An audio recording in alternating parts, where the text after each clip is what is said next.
aussi, je vais présenter quelques principes qui ont été invoqués par mes prédécesseurs, par les autres professeurs.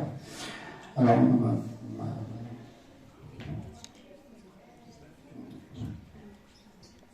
mon intervention sera dédiée, sera penchée sur le nouveau amendement de la Convention 108. En l'occurrence, le protocole d'amendement de la Convention 108, ou ce qu'on nomme le protocole ou la Convention modernisée, ou la Convention 108+. Alors, juste un petit rappel, je tiens à préciser que la version initiale a été adoptée en 1981 et ratifiée par le Maroc en 2019.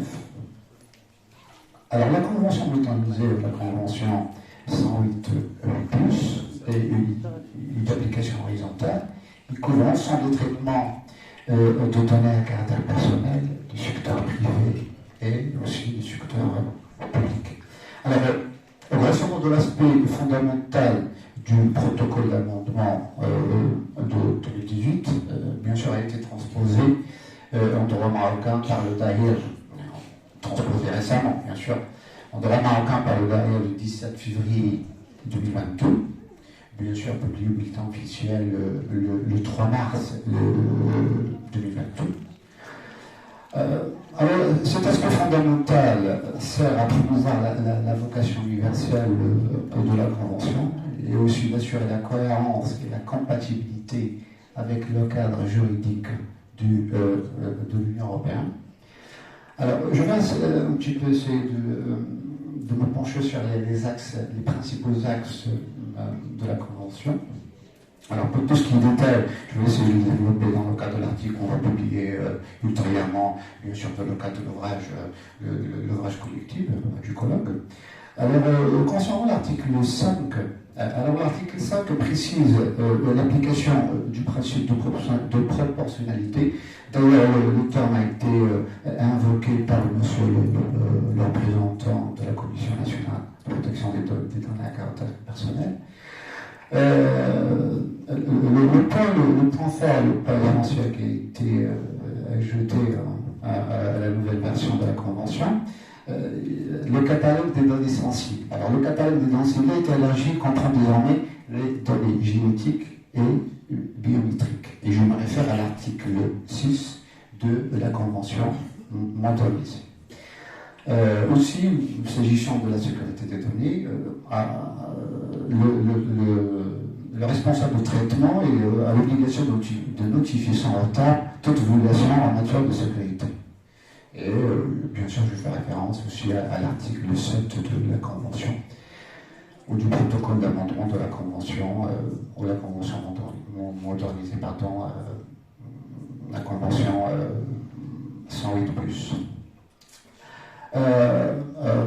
Toutefois, en revanche, un point essentiel a été mis en place, et je fais référence au principe à ce que les parties n'ont plus la possibilité de procéder à des déclarations visant à les dispenser d'appliquer la Convention au traitement de données à des fins de sécurité nationale et de défense.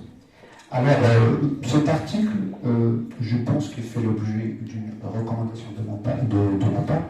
Alors, je pense que l'alinéa, ou la deuxième alinéa de l'article 6 de la loi 0908 doit être un petit peu révisé afin de se conformer à l'article 3 de la Convention modernisée. Alors, pour ce qui concerne le flux de données entre les parties, ces données ne peuvent être interdites ni soumises à une autorisation spéciale, parce que les parties déjà alignées leur législation nationale sur la convention, la première version qui a été ratifiée en 1981. Un autre point essentiel qui concerne les autorités de contrôle. Alors, entre le pouvoir d'intervention d'investigation et aussi d'ester en justice, les autorités de contrôle, en l'occurrence je fais référence à la CNTP, sont chargées également de sensibiliser le public, de fournir des renseignements et aussi d'informer tous les acteurs concernés. En ce qui concerne les fonds de coopération, où je fais allusion à l'article 17 de la Convention modernisée, alors les autorités de contrôle doivent coordonner leur investigation, ils doivent aussi mener des actions conjointes et se fournir mutuellement des informations, des documents administratifs en matière de protection des données à caractère personnel. Ils doivent aussi se constituer en réseau afin d'organiser leur coopération et d'accomplir leurs fonctions.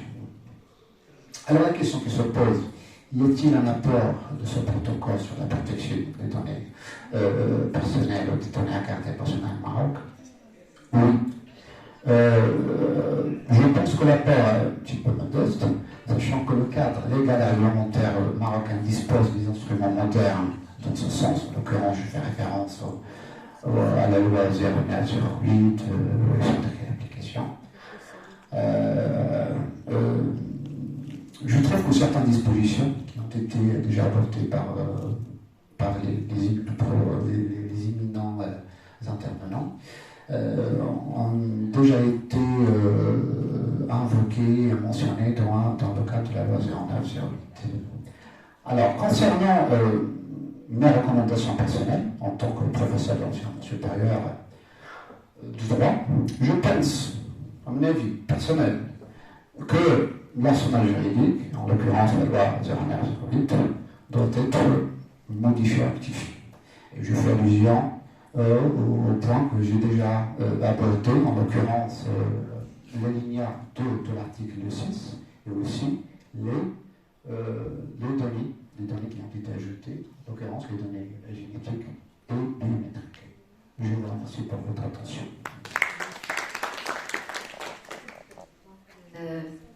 Je remercie Monsieur le professeur Hicham pour son intervention pertinente et permettez-moi d'être un peu, vous pouvez dire, réactive et interactive avec votre intervention. Ce qui a pour moi l'apport du protocole additif à la Convention 108, je crois que c'est la règle de adéquacy, ou ce qu'on appelle c'est la protection adéquate.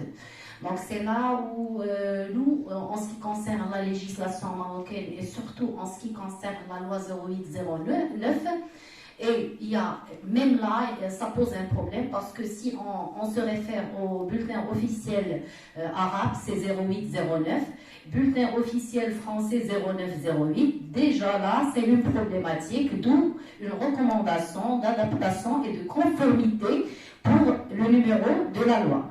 Deuxièmement, pour ce qui est de la notion ou l'apparition de la notion donc de protection adéquate, c'est l'apport, moi je vois que c'est l'apport crucial du protocole additif. Et donc pour ce qui est de la protection et tout en négociant la question de protection adéquate, la question qui se pose, qu'en est-il des transactions entre les personnes, soit physiques ou morales, d'ordre public ou privé, en ce qui concerne ce niveau de protection et comment il s'assure de cette protection. Et je passerai la parole à... Donc, permettez-moi, je ne me privais pas de réagir. Donc, je passe la parole à Maître Mounia Azizi, enseignant-chercheur à la Faculté des sciences juridiques, économiques, sociales de l'ICNES. Fatem Zahra Ben Saleh, enseignant-chercheur à la Faculté des sciences de l'ICNES. En ce qui concerne l'intitulé de son intervention, vie privée et Internet, attitudes et comportements des salariés face à la violation de leurs données personnelles. Et ça, je crois, c'est une continuité de l'intervention de M. Corré le matin qui va nous préciser de plus donc les aspects de cette protection en matière sociale. Et je passe la parole à vous, la parole, Madame Mounia.